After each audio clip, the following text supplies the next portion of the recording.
So throughout my career, I've reminded myself to avoid complacency, to remain vigilant, as I never knew over my entire career when or even if I might one day face some ultimate challenge.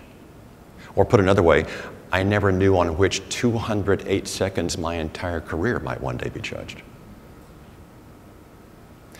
And so on flight 1549 on January 15th, 2009, it was completely routine and unremarkable, like most other flights I'd had for 42 years at that point, for the first 100 seconds.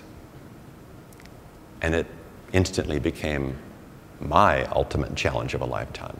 And I knew it immediately. I knew it as it was happening. I saw the birds about 1.5 seconds before we struck them.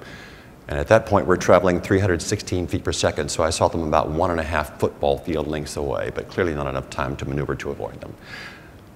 I could see them fill the windscreen right before we hit them, like a Hitchcock movie. I could feel and hear the thumps and thuds as we struck them.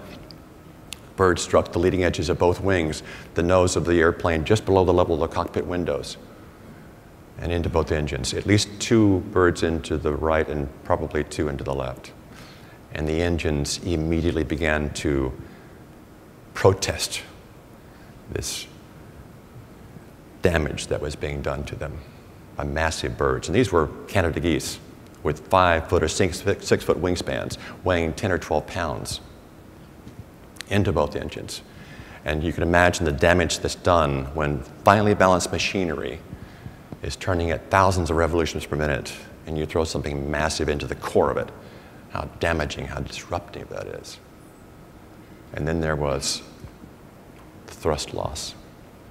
And to the investigators 2 days later, and in my book, as a chapter title, I used the words that still aptly to me describe that event.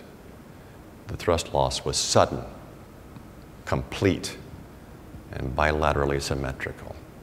It felt as if the forward momentum of the airplane nearly stopped. It felt as if the bottom had fallen out of our world. We began descending at the rate that you would if you were in a hotel elevator going down 2 floors per second.